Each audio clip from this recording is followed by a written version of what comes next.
The fall guy, Jake. Carter hadn't ridden a horse in days, not since the day he got word that his services were no longer needed. The cattle were lean, the herds smaller than ever, and the ranch that had been home to him for so many years was now just a fading memory. He sat at the edge of a cracked wooden bench at the local saloon, a half-empty whiskey glass in front of him. The streets outside were empty, the dust swirling with the wind. No work to be had, no money to be made.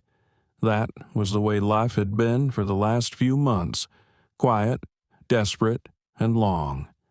His boots were worn, his hat a little too dirty, but Jake was a cowboy. A good one, too. He knew how to handle cattle, break a bronc, fix a fence, and talk his way through a tight situation.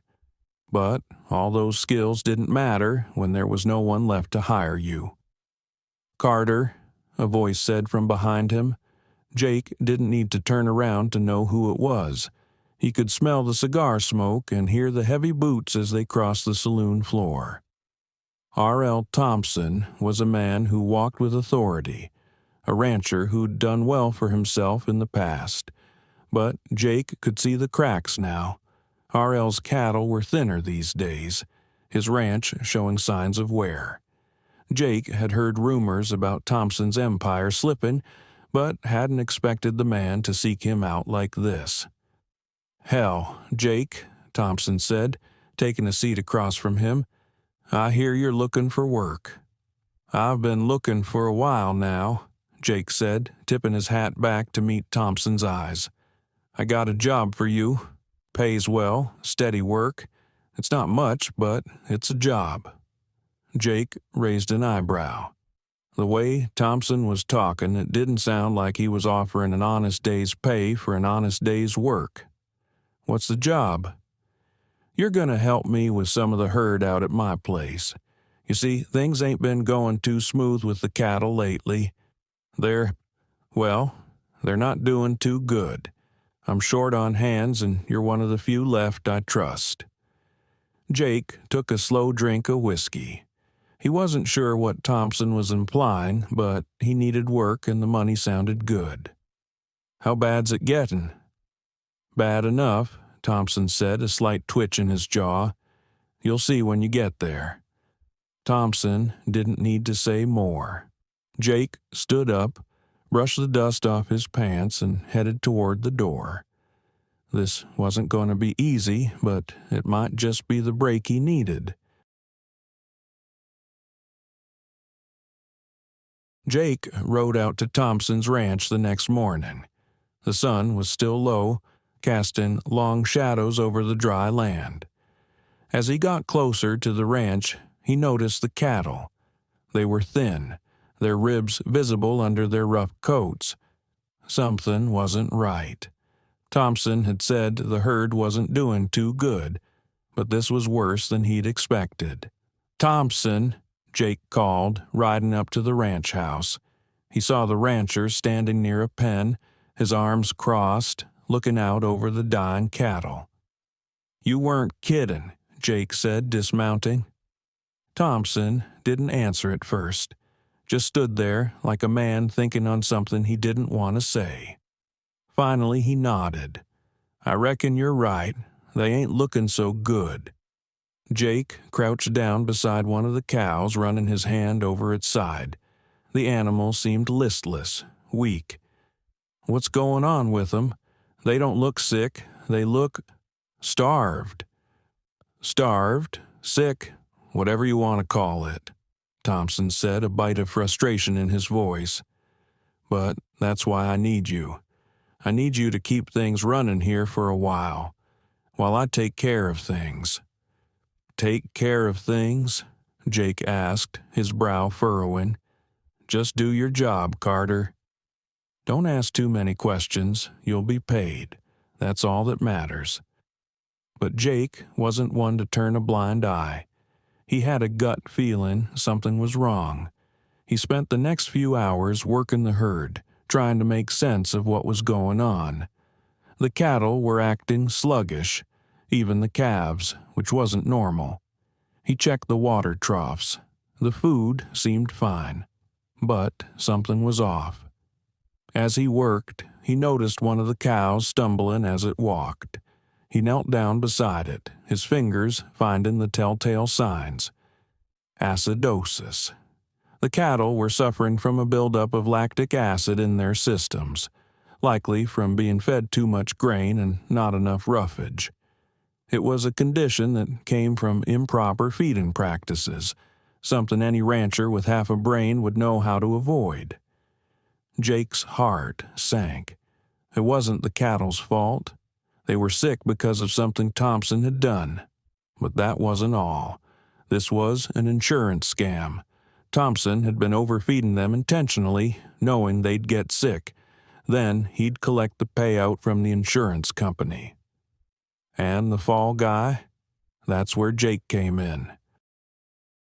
It wasn't long before Sheriff Harris showed up, riding in with a determined look on his face. Jake could already see what was going to happen. He'd seen it before. Men like Thompson had power, and men like Jake were expendable. "Carter," Sheriff Harris said, his voice rough, "got a complaint about you from Thompson. Says you're damaging his herd." Jake straightened, trying to keep his calm.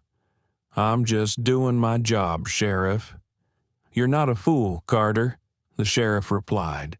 "Thompson's got good reason to be concerned. His cattle are in bad shape.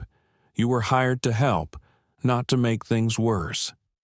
Thompson had already put the wheels in motion. The sheriff had his back, and it seemed like Jake was going to take the fall.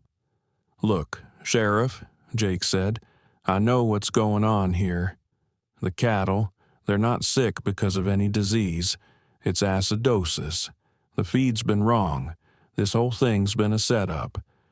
The sheriff scowled. "Thompson's a respected man in this town. You're just a drifter, Carter. A man like him doesn't need to stoop to such things." But Jake wasn't going to let this go that easily. He knew he was in trouble, but he also knew that someone might listen if he could get them to see the truth. "I know what's happening. You don't understand, Sheriff. Thompson's feeding him wrong on purpose so he can get the insurance payout. If you go out there and look at the herd, you'll see it for yourself. They're not sick from disease. They're sick from the feed." Sheriff Harris turned to Thompson, who gave him a sharp nod, then to Jake. "That's a mighty big accusation, Carter." "I don't care what you think," Jake said, desperation creeping into his voice. "You've got to check the cattle yourself. Please, Sheriff, do it for the herd. Don't let him get away with it." The sheriff hesitated for a moment, but the moment passed. The old lawman's gaze softened, just a touch. "I'll send someone to take a look, but you better be right about this." As the sheriff walked off, Jake found himself in a cell, but it wasn't long before a young deputy walked in.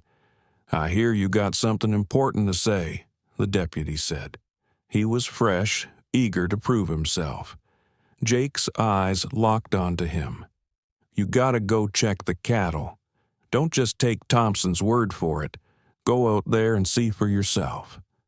The deputy nodded, and Jake watched him go. An hour later, the deputy came rushing back into the jail, his face pale. "Jake, you were right. It's all a scam. The feed? It's the wrong kind. Those cattle weren't sick. They were poisoned." The sheriff came in behind the deputy, his face hardening. He turned to Thompson, who was now in the doorway. "Looks like you were wrong, Thompson," the sheriff said, his voice low. Thompson's eyes darted around, and for the first time Jake saw the fear in them. But it was too late. The truth had come out. Thompson's plan to frame Jake had unraveled, and the insurance money he'd been hoping to collect would never come. Jake stood up from the cell, feeling the weight of it all lift from his shoulders. "You're gonna pay for this, Thompson," he said quietly.